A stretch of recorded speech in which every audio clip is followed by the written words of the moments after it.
연세대학교 교회 성도 여러분 안녕하세요. 주일 성서 연구를 함께 진행하고 있는 정대영 목사입니다. 어느덧 벌써 9강째가 되었습니다. 저희가 10번에 걸쳐서 이제 그 주일 성서 연구를 진행하기로 했기 때문에 이번 주와 다음 주가 이제 다음 주 주일 성서 연구, 이번 주 말고 다음 주 주일 성서 연구가 이제 마지막이 되겠습니다. 10번에 걸쳐서 어떻게 그 신정론을 다루었는데 신앙에 도움이 되셨는지 잘 모르겠습니다. 그리고 하나님에 대해 묵상하고 하나님의 섭리에 대해서 좀 고민하시고 기도하시고 말씀을 묵상하실 때 조금이라도 도움이 되었으면 하는 바람이 있었는데 지금까지 어떻게 되셨는가 잘 모르겠네요. 끝까지 한번 참여하시면서 이렇게 어, 질문이라든지 여러 가지 말씀들이 있다면 주시면 참 좋을 것 같습니다. 자, 그래서 우리가 지금까지 다양한 주제들, 그러니까 신정론에 관련돼서 성서가 이야기해온 주제들을 살펴보았고, 지난주와 이번 주에 걸쳐서 이 욥에 대해서, 욥기에 대해서 이야기를 나누고 있습니다. 그래서 욥기 관련된 두 번째 시간이죠. 그리고 다음 주에는 이 고난 받으시는 하나님, 그러니까 우리가 믿는 하나님은 우리가 고난 받으실 때, 고통 가운데 있을 때 먼 발치에 서서 방관하시는 분이 아니라 어떠한 측면에 있어서 철학자들이 이야기해 왔던 그러한 방식의 신이 아니라 십자가를 통해서 자기 자신을 계시하셨던 것처럼 우리가 믿는 하나님이라는 분은 우리의 고통 한 가운데 들어오셔서 우리의 고통을 체휼하시고 그것을 공감하시는 히브리서 기자가 이렇게 이야기하는 것처럼 그렇게 고통받는데 함께 고통받으시는 하나님이시다. 그 부분을 우리가 마지막으로 다음 시간에 다룰 것입니다. 오늘은 욥기서 두 번째 시간이고요. 지난주에 간략하게 말씀을 드렸다시피 욥의 고난과 첫 반응, 욥기는 전체 42장으로 이루어져 있는데 1장부터 3장까지의 욥의 고난과 그 고난이 시작되었을 때의 첫 번째 반응을 다뤘었고 그것과 결부되어서 새 친구들이 욥이 고난당한다라는 소식을 듣고 찾아와서 처음 7일 동안은 아무 말도 못하고 함께 그냥 욥과 있었던 그 부분을 다루었었고 그 이후에 새 친구는 끊임없이 욥과 4장으로부터 31장에 걸쳐서 욥의 고난이라는 것은 죄의 결과이다. 그러므로 욥 너는 이제 회개하고 하나님의 용서하심을 받아야 이 고난이 멈춰질 수 있다.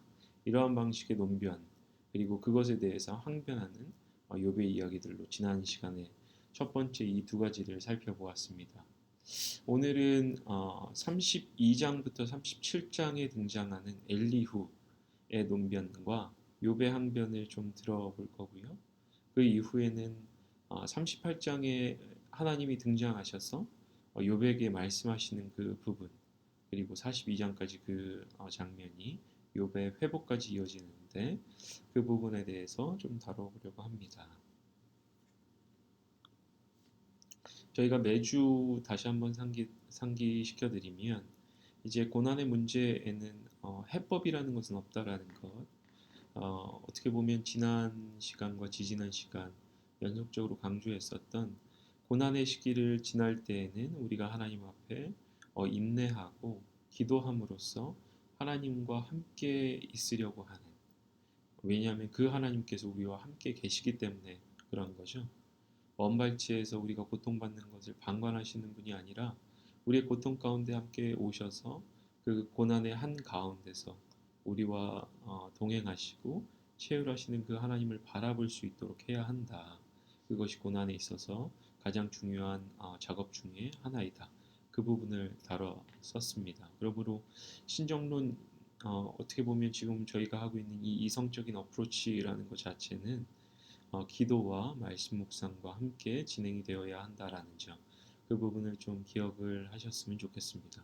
그리고 두 번째는 우리가 당하고 있는 지금 고통이라는 것은 아직 그 창조의 완성이 일어나기 이전 단계, 이 지점에 있다라는 것. 그래서 전체의 내러티브, 우리의 세계가 모든 것이 하나님 안에서 맞춰진 그 이후에 우리가 당하는 그 고통을, 고난을 이해할 수 있어야 한다라는 것. 그러한 종말론적인 이해가, 관점이 선행되어야 된다라는 점. 그 부분을 반드시 기억해야 할 것입니다. 지난주에 말씀을 드렸다시피 이 욥기서라는 것은 전체 성경 가운데서 특별한 위치를 차지하고 있다라는 것. 악과 고난의 주제에 대해서 해법을 제시하는 것이 아니라 명확하게 뭐 죄로부터 기인한다라고 이야기하는 신명기적인 이해를 이렇게 제시하고 있는 것이 아니라 의인도 고난당할 수 있다라는 그 사실을 어떻게 보면 이렇게 명제적으로 던지고 있는 것이고 문학적으로 표현하면서 던지고 있는 것이고 음, 그 순간 가운데 우리가 어떻게 행해야 할 바를 욥이라는 그 인물을 통해서 또 엘리후와 하나님과의 대화를 통해서 욥기서는 우리에게 이야기를 하고 있습니다. 그래서 그 부분을 이번 주에 다뤄보려고 합니다. 먼저 엘리후가 32장부터 37장에 등장해서 하는 첫 번째 그 뭐랄까요?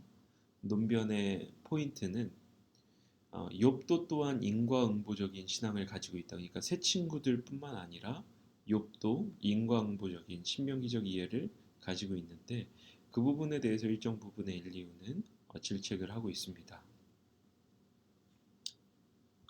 이 엘리후라는 인물이 좀 특이한데 학자들 사이에서는 이 엘리후에 대한 그 언급이 38장 이후에 하나님이 등장하셨을 때 이 엘리후에 대한 뭐 질책이라든지 아니면 칭찬이라든지 이러한 부분이 있지 않거든요.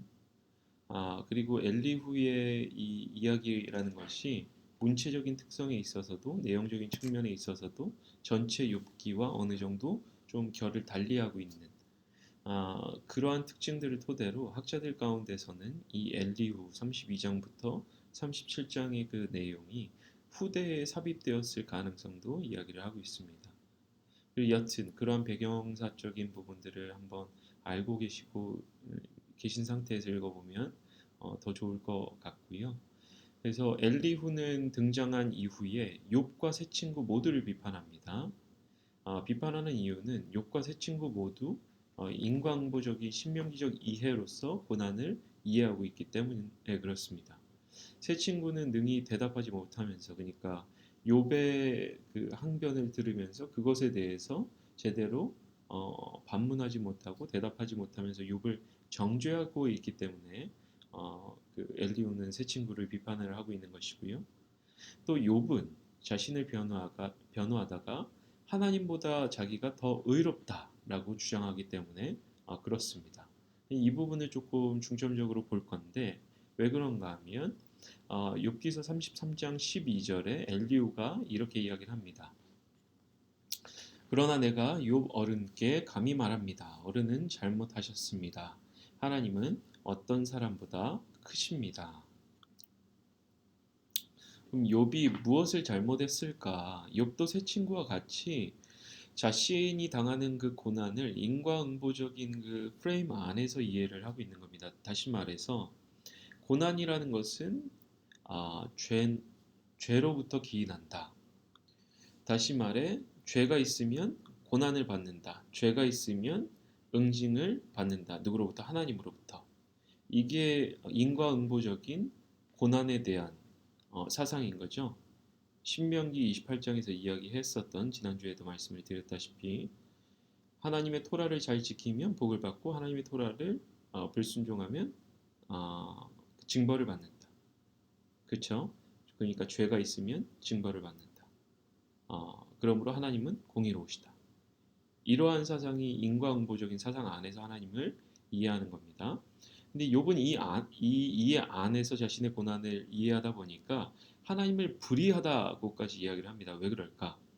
욥은 무지하거든요. 자신이 봤을 때. 그러니까 특별한 이 정도까지의 고난을 받을 죄가 없다라고 끊임없이 항변을 했던 겁니다. 새 친구와의 그 대화 가운데서 4장부터 36장에 걸쳐서 그러면서 자신이 무죄한데 지금 고난이 주어지고 있는 거잖아요. 죄가 있어서 고난이 징벌로서 주어지는 것은 하나님의 공의로우심을 증명하는 거죠. 그런데 무죄한 상태에서 고난이 주어지고 있다라는 것은 무엇을 의미하는 겁니까? 이도 시간에서는 하나님이 불의하시다. 욥이 이러한 방식으로 하나님을 이해하고 있었던 거죠. 그래서 하나님이 내가 죄가 없음에도 불구하고 나를 고난 가운데 내버려 두시고 징계하시기 때문에 하나님은 불의하시다. 나는 잘못이 없다. 이렇게까지 이제 욥은 이야기를 해왔던 겁니다. 그러다 보니까 엘리후가 봤을 때는 욥이 이 인과응보적인 사상 안에서 고난과 하나님에 대해서 이해를 하고 그러한 바 하나님에 대해서 불의하시다라고 선언함으로써 그러한 맥락에서 잘못을 하고 있다라는 것을 33장 12절에서 이야기를 하고 있는 것입니다. 이를 토대로 엘리후는 하나님의 섭리와 고난의 문제는 죄와 연관해서 단순히 이해할 수 없다라고 선언을 하고 있는 것이죠. 그렇다면 이 고난의 문제는 죄로부터 기인하는 것이 아니면 뭐냐? 라고 이야기했을 때 뚜렷한 대답은 내놓지 않습니다. 그러니까 신비의 영역인 거죠. 그리고 엘리후의 두 번째 포인트는 하나님은 고통을 통해서도 말씀하고 계신다라는 겁니다. 제가 읽어드리면 그런데 어찌하여 어른께서는 하나님께 불평을 하면서 대드시는 겁니까? 어른께서 하시는 모든 불평에 일일이 대답을 하지 않으신다고 해서 하나님께 원망을 할 수 있습니까?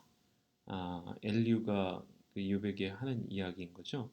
그러니까 욥은 고통의 순간 하나님의 답변을 듣고자 합니다. 그런데 하나님이 그에게 침묵하는 것 같아서 계속해서 항변을 하는 겁니다. 그 부분에 대해서 7장 20절에서도 그렇고 9장 16절부터 19절 이러한 구절들 가운데서 욥은 끊임없이 하나님을 향해서 내가 왜 고난을 받아야 하는지 하나님이 설명해 달라고 이렇게 끊임없이 이야기를 하는 겁니다. 그 부분에 대해서 엘리후는 뭐라고 이야기를 하는가 하면 하나님은 여러 방편으로도 말씀하시는데 그러니까 때로는 우리에게 사람을 통해서도 말씀하시고 때로는 말씀을 통해서도 그 당시는 토라였겠죠. 토라를 통해서도 말씀을 하시는 것이고 때로는 고통이라는 것을 통해서 말씀하시기도 한다라는 것. 그러니까 욥은 하나님이 하시는 그 말씀을 듣지 못했음에도 불구하고 끊임없이 답변을 요구를 했다라는 겁니다. 고통 가운데 이미 하나님이 말씀을 하고 계셨는데도 불구하고 이 33장 19절로부터 25절을 한번 읽어보겠습니다. 자, 여기가 욥기 33장 19절로부터 25절이죠. 하나님은 사람에게 질병을 보내셔서 잘못을 고쳐주기도 하시고 사람의 육체를 고통스럽게 해서라도 잘못을 고쳐주시기도 합니다. 그렇게 되면 병든 사람은 입맛을 잃을 것입니다. 좋은 음식을 보고도 구역질만 할 것입니다. 살이 빠져 몸이 바짝 마르고 전에 보이지 않던 앙상한 뼈만 두드러질 것입니다. 이제 그의 목숨은 무덤에 다가서고 그의 생명은 죽음의 문턱에 이르게 될 것입니다. 그때 하나님의 천사 1000명 가운데서 한 명이 그를 도우러 올 것입니다. 그 천사는 사람들에게 사람이 마땅히 해야 할 일을 상기시킬 것입니다. 하나님은 그에게 은혜를 베푸시고 천사에게 말씀하실 것입니다. 그가 무덤으로 내려가지 않도록 그를 살려주어라. 내가 그의 몸값을 받았다. 그렇게 되면 그는 다시 전망을 되찾고 건강도 되찾을 것입니다. 다시 말해서 하나님은 때로는 질병을 보내셔서 잘못을 고쳐주시기도 하시고 육체를 고통스럽게 해서 잘못을 고쳐주신다. 다시 말해 뭔가 우리가 잘못 알고 있을 때 뭔가 잘못 행하고 있을 때 하나의 그 교훈적인 의미로서 고통을 주시기도 한다라는 것이죠.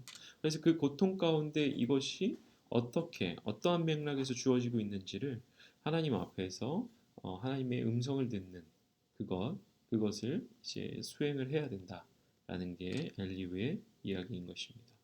그래서 하나님은 때로는 이 고통을 통해서 우리에게 뭔가를 말씀하시고자 하는데 욥이 그 말씀을 좀 놓치고 있는 것 아닌가라고 엘리후는 이야기를 하고 있는 것입니다. 그래서 두 번째 포인트는 하나님은 고통을 통해서도 말씀을 하고 계신다라는 것이죠. 그래서 우리가 가끔은 그 고통 가운데 있을 때 놓치기 쉬운 것은 기적적인 방법으로 하나님이 우리에게 말씀해 주시기를 때로는 간구하고 요청하는데, 그러한 방법으로만 말씀하시는 것이 아니라 우리의 고통의 순간 가운데 한순간에 들어오셔서 그 고통을 통해서도 말씀하실 수 있다라는 것. 그래서 우리가 해야 할 것은 어떻게 보면 그 고통 가운데 하나님이 어디에 계신지를 알고 그 하나님을 향해서 우리의 마음을 쏟고 하나님 앞에 기도할 수 있어야 할 것입니다. 어떻게 보면 세 번째 포인트가 엘리후의 그 포인트인 것인데, 탄식과 기도는 다르다라고 이야기를 합니다.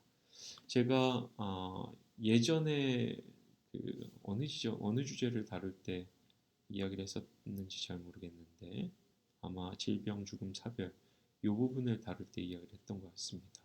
탄식도 하나의 기도다라고 이야기를 말씀을 드렸었죠. 그런데 이 탄식이라는 것은 어떻게 보면 그 불의한 자들의 탄식이 아니라 하나님을 멀리하고 있는 자들의 탄식, 그것이 기도가 되는 것이 아니라 하나님을 중심에 두고 있는 사람들의 그 탄식도 기도가 될 수 있다라는 것이죠.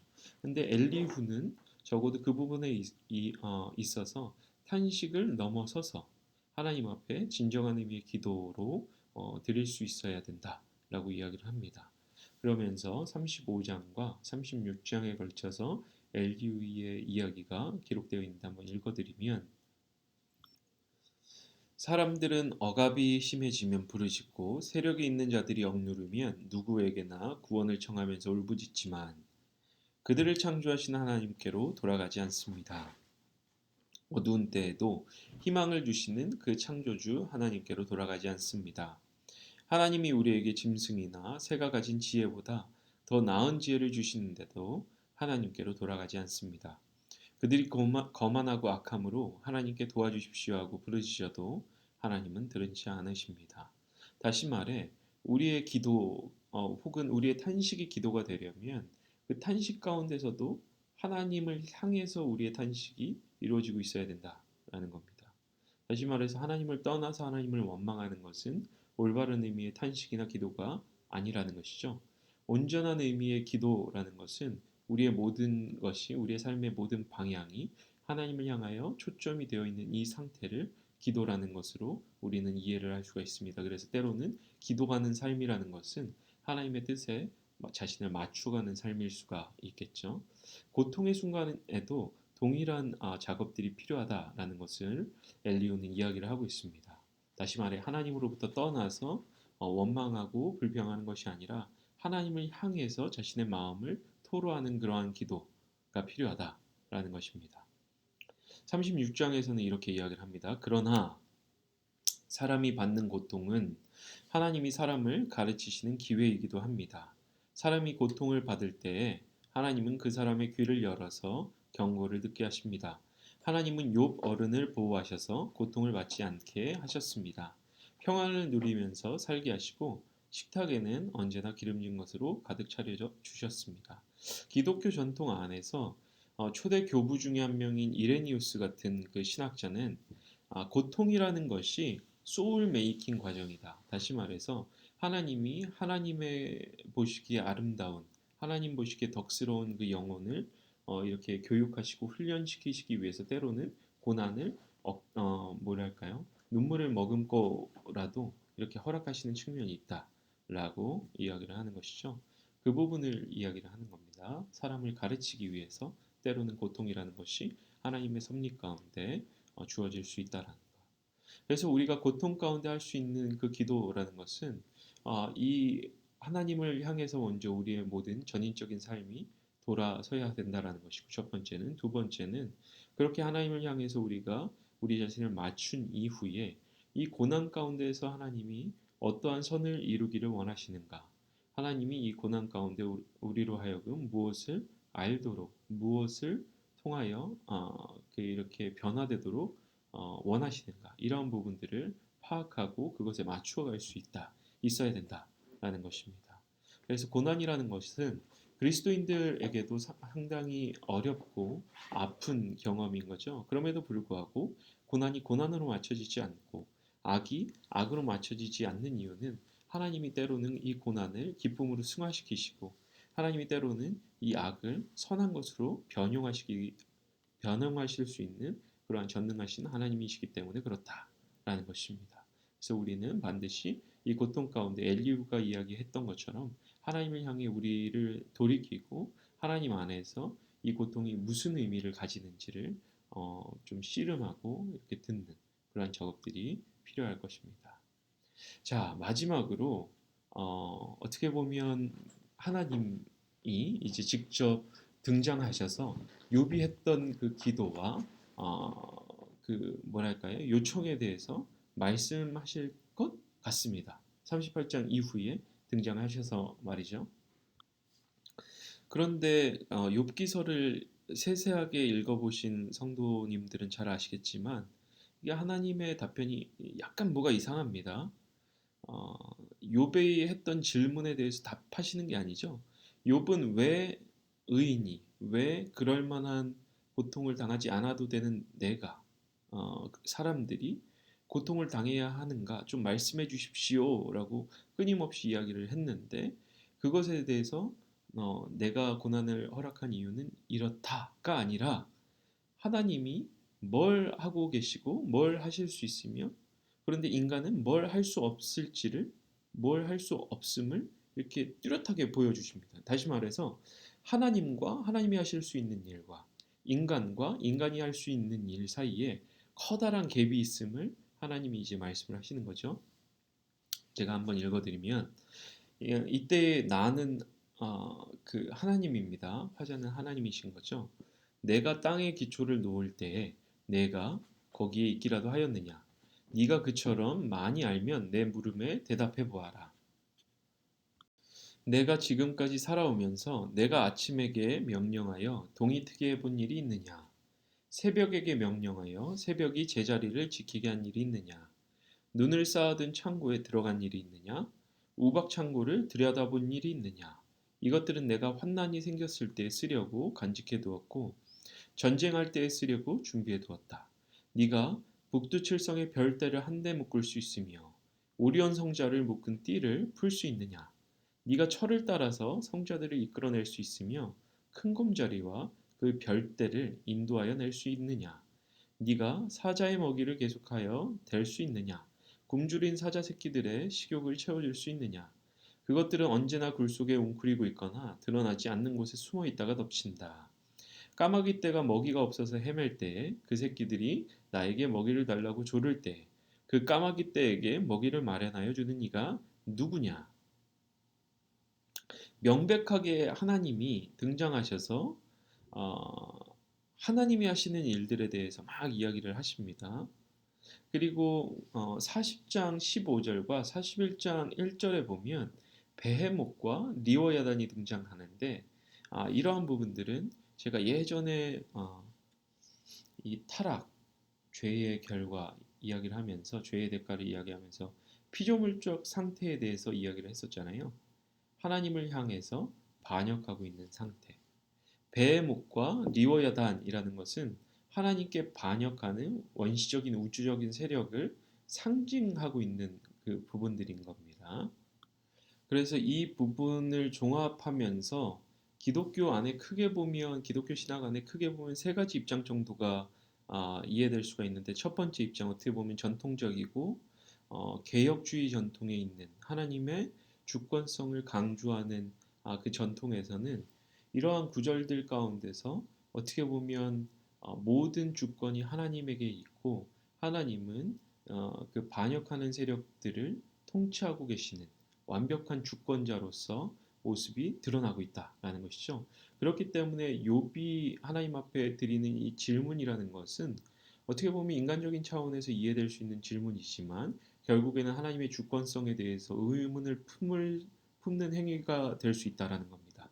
그러면 이러한 그 질문에 대해서 하나님이 일축하시고 하나님의 주권성에 대해서 이렇게 받아들일 것을 요청하는 그러한 방식으로 해석해야 된다라는 하나님의 주권성을 강조하는 첫 번째 해석이 있을 수가 있고요. 두 번째 해석 같은 경우에는 어떻게 보면 제가 예전 시간에 말씀을 드렸었던 그 몰트만적인 이해가 될 수가 있을 것 같습니다. 위르겐 몰트만이라는 그 신학자가 제시했듯이 하나님이 무로부터 세상을 창조하였고 그 무라는 것은 원칙적으로 하나님께 반역하는 어떻게 보면 그 상태고 그러한 세력들이기 때문에 하나님이 종말에 이 모든 것들을 완벽하게 통제하시고 완성하시고 피조물과 화해하시고 원초적인 그 무의 세력들을 없이 하시는 그때까지는 일정 기간 동안 고난이 생겨날 수가 있다라는 거죠. 그래서 이러한 부분들을 이해할 때 하나님의 어떻게 보면 자기 변론, 내가 이러한 일들을 행하고 있다. 다시 말해, 이러한 그 하나님께 반역하는 우주적인 세력들을 지금 제압하면서 여전히 선을 이 세상 가운데 가져다주고 생명을 이 세상 가운데 가져다주는 그 과정 중에 있다. 그러므로 미래를 봐야 된다라고 주장하는 두 번째 입장이 있을 수 있습니다. 세 번째 입장 같은 경우에는 보통 과정신학적인 입장으로 볼 수가 있는데 그 입장에서는 하나님의 전능성을 일정 부분 포기합니다. 세 번째 입장이 그렇다라는 것이죠. 그래서 하나님도 전능하시지 않을 수 있다라는 게 이 과정신학의 어떻게 보면 메인 포인트인 거죠. 그래서 이 부분을 해석하면서 어떠한 그 라피 같은 경우에는 뭐라고 이야기를 하는가 하면 이렇게 해석을 하면서 세 번째 입장에서 이렇게 하나님이 바쁘게 행동하신다. 그래서 하나님이 나타나셔서 요백에 하는 이야기는 내가 이러한 것들을 막 하고 있다. 그래서 그러다 보니까 나의 힘에도 벅차다. 그래서 모든 일들 가운데 그 고난이 일어나는 것을 때로는 의인들에게 고난이 일어나는 것을 막을 수 없을 정도로 나는 바삐 이 섭리적인 행위를 하고 있다. 라고 해석하는 그러한 랍비의 글들도 있습니다. 좀 특이하긴 하죠. 그래서 총 이러한 구절들을 세 가지 입장, 개혁주의 전통에서 하나님의 주권성을 강조함으로써 해석하는 입장이 있을 수 있고, 두 번째는 어떻게 보면 개혁주의와 그 과정신학적인 그 요소들을 조금 종합하여서 위르겐 몰트만 같은 신학자가 일정 부분 동안 고난이 허용되고 있는 상태를 설명하는 방식이 있고, 세 번째 입장 같은 경우에는 하나님의 전능성을 어느 정도 포기하고 하나님의 전적으로 선하심을 강조함으로써 하나님도 때로는 모든 고난들을 그 의인들에게 고난들이 일어나는 것을 막으실 수 없다. 이러한 방식으로 해석하는 입장들이 있을 수 있습니다. 그런데 우리의 그 저서 같은 경우에는 카슨 같은 경우에는 이 욥기서 38장부터 등장해서 변론하시는 하나님의 변론 부분에 대해서 이렇게 세 가지 입장들로 좀 나누어서 살펴봅니다. 그래서 첫 번째 입장 같은 경우에는 세계 질서의 아름다움을 표현하고 계시다. 이러한 구절들이 네. 얼마나 질서 정연하고 얼마나 아름다우며 그러니까 제때에 아침이 뜨고 있고 때로는 눈이 내리고 우박이 내리고 때로는 그 모든 생명체들의 그 때에 따라서 그 생명들이 유지되고 있는 이러한 그 현상들이 참으로 아름답다라는 것을 일정 부분 암묵적으로 표현해 준다라는 거죠. 그래서 고통을 당하고 있는 욥에게 이러한 아름다운 세계, 질서정연한 세계를 보여줌으로써 다소 그 고통으로부터 좀 벗어나서 좀 자유를 누릴 수 있도록 아스피린적인 효과를 주시는 것 아닌가라고 해석할 수 있다라는 겁니다. 카슨에 따르면 마치 우리가 스트레스를 막 받고 있을 때 그 스트레스 상황을 벗어나서 다른 장면을 좀 보면은 이 스트레스로부터 잠시나마 벗어날 수 있잖아요. 그러한 방식으로 하나님이 화법을 구사하고 계신다라는 겁니다. 그래서 첫 번째 입장 같은 경우에는 이제 세계 질서의 아름다움을 표현하고 있고 그럼으로써 이제 욥이 당하는 고통에 대해서 아스피린적인 일시적인 방편으로 좀 효과를 주시려는 의도가 있다. 근데 카슨 같은 경우에는 다시 말씀드리지만 이 입장을 거부합니다. 두 번째는 하나님이 답변을 회피하고 계신다. 그리고 조지 버나드 쇼라든지 엘리 위젤 같은 학자들이 그 사람들이 제시하는 건데 하나님도 제대로 답변을 안 하고 계신다. 그 이유에 대해서는 모른다. 근데 그게 직관적으로 보면 그렇죠. 실제로 욥이 제시하고 있는 그 질문에 대해서 하나님이 답변하고 계시는 것은 아니니까. 그런데 이것 자체가 하나님이 답변을 회피하시는 것일까? 그렇지 않을 수 있다. 라고 이야기를 하지만 카슨도 구체적으로 그 이야기, 왜 그런지는 구체적으로 답변을 하지는 않습니다. 세 번째 입장이 이제 카슨의 입장인 건데 이렇게 이야기를 합니다. 하나님의 답변과 욥의 반응을 종합적으로 판단을 해야 된다. 다시 말해서 하나님이 등장하셔서 그 말씀하시는 38장부터 욥이 그 말씀을 다 듣고서 반응하는 42장에 걸치고 그 다음에 욥에게 회복이 일어나는 그 사건 전체를 봐서 이 38장로부터 42장을 이해해야 된다라는 것이죠. 그래서 종합적으로 판단을 해보면 하나님은 나타나셔서 말씀하시는 그 중심 내용은 무언가면 하나님 섭리가 상당히 신비롭다. 그래서 욥은 끊임없이 자신의 이성으로서 자신이 고난당하는 이유를 완벽하게 파악하고자 하지만 그 이해를 넘어서 있는 것이 하나님의 섭리다. 그 안에서 고난도 일정 부분 섭리 안에서 일어나고 있다. 이 부분을 이제 하나님이 말씀하고 계신다라는 거죠. 네가 아무리 고통당하는 그 원인에 대해서 알려고 하지만 내가 이야기해줘봤자 너는 이해하지 못한다.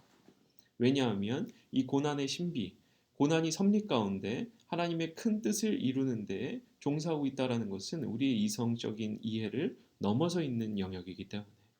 그래서 그걸 몸소 하나님이 쫙 설명을 해주시니까 욥이 끝끝내 이제 그것을 수용을 했다라는 거죠. 왜냐하면 42장 5절로부터 6절에 욥이 이렇게 고백을 합니다.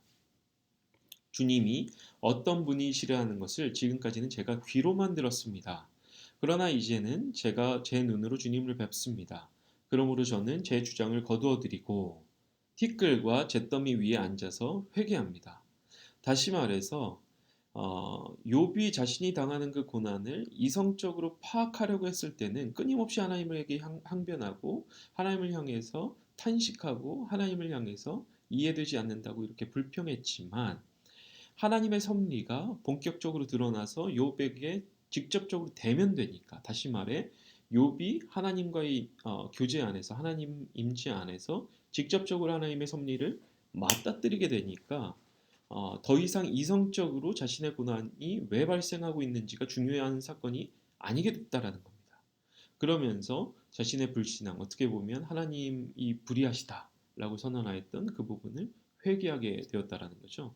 그래서 결국에는 아, 우리가 고난 가운데 어떻게 보면 취해야 할 태도라는 것은 이성적으로 그 고난의 원인, 고통이 왜 일어났는가를 파악하려고 하는 것은 자연적인 본성일 겁니다. 고통당하는 자들에게, 고난받는 자들에게, 저를 포함해서. 하지만 그 이성적인 그 물음과 정말 탄식과 어떻게 보면 불평과 불만들을 가지고 하나님 앞에 나아가서 이 고난 가운데도 하나님의 섭리가 있는지를 끊임없이 묻고 그 가운데 하나님 스스로 나타나셔서 우리에게 말씀하시기를 간구하는 수밖에 없지 않은가. 그래서 카슨 같은 경우에는 결국에 고난 가운데 고통스러운 그 순간 가운데 신앙인이 해야 될 것은 두 가지다라고 이야기를 합니다. 첫 번째는 인내고 두 번째는 끝까지 믿음을 지키는 것. 그것이 하나님을 향해서 하나님을 위해서 좋은 것이 아니라 자기 자신을 위해서도 좋을 수 있다라고 이야기를 하는 것이죠. 자, 이렇게 우리는 욥기서를 다 마무리를 했습니다. 그래서 이 욥기서를 다시 한번 묵상을 해 보시면서 이 포인트들을 다시 한번 묵상을 해 보시면서 주변에 있는 분들과 이러한 그 묵상을 위한 질문과 나눔들을 한번 해보시면 좋을 것 같습니다. 그러면 오늘은 제가 기도하고 조금 기존 시간보다 빨리 맞춰지게 되겠네요. 마치겠습니다. 기도하겠습니다. 하나님, 우리가 이 고통의 순간 가운데도 하나님을 바라봅니다. 때로는 어떻게 할지 몰라 우리의 마음이 고통스럽고 방황하게 되기도 합니다. 그럼에도 불구하고 이 고통 가운데, 고난 가운데 하나님이 함께 하심을 믿습니다. 때로는 이 믿음이 흔들리고 그래서 우리의 고통이 가중되오니 주님 우리의 연약한 믿음을 붙잡아 주시옵소서. 또한 하나님, 코로나로 인해서 어, 예배가 중단되어 있고 또 때로는 예배가 지속된 그곳들에서는 확진자가 나와서 교회가 지탄을 받고 있고 또 고통을 당하고 있습니다. 또 코로나로 인해서 자신의 가족들이 고통 가운데 처해 있는 상황들도 봅니다. 주님, 주님의 손으로 치료하여 주시고 주님의 그 임재하심으로 위로하여 주셔서 이 상황이 속히 종식되고 주님 안에서 회복이 일어나는 그러한 시기가 빨리 도래할 수 있도록 역사하여 주시옵소서. 이 모든 것을 주님께 의탁하며 우리 주님 예수님의 이름으로 함께 기도했습니다. 아멘. 예, 한 주 동안도 평안히 지내시기를 바라겠습니다. 그럼 다음 주에 마지막 그 주일 성서 연구 영상으로 찾아뵙겠습니다. 고맙습니다.